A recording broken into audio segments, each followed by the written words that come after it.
My gosh! Achieve kayong asim kilig. Namay kayo. Hoy! Gigutom kay ko! Unya, 100 pesos pa dyan akong budget! Saan ba na ako? Ganahan kay ko mukha o ng sinigang! Kanabitang aslo! Kiligun ka? Saan ba na ako? I know! Looks like it's a job for... Sinigang! Wow! Veg nigang? But for 100 pesos? Kaya ra ba? Atong suwayan! Tara!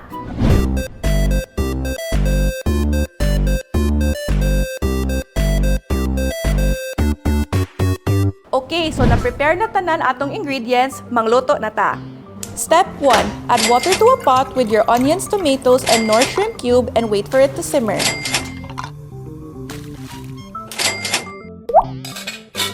So now that the soup is starting to simmer, it's time to add our Knorr Sinigang mix. You can go for the original variant made with real sampalok or the gabi variant para mas lapot. Depende rin na ninyo unsin yung ganahan para ma-achieve ang asim kilig.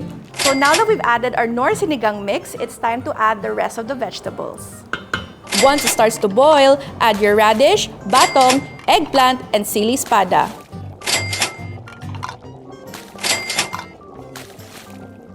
So we're gonna let this simmer for a few more minutes until the vegetables are our desired texture. Okay, so now that our vegetables are our desired texture, it's time to add our kangkong, our fried tofu, and our fish sauce. Wow! So our veg nigang is ready! It's time for the taste test!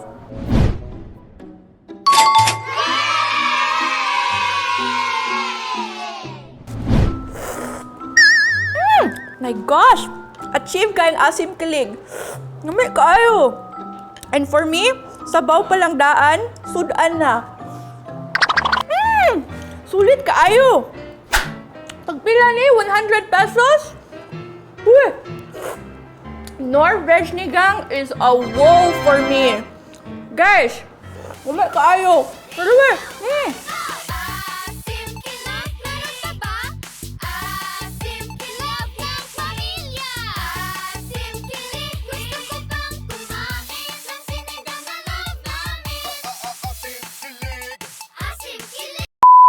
And that's it mga bay! The Knorr Sinigang mix and veg nigang was a wow for all of us. For me personally, I really like how it was super easy to use. You just add it to your sabaw and voila! Sudan na siya! Who would have thought that we could make sinigang for 100 pesos only? Diba? So mga bay, para maasim kilig ang inyong sinigang, use Knorr Sinigang Mix. And for more easy and budget-friendly recipes, visit www.knorr.com/ph. Bye!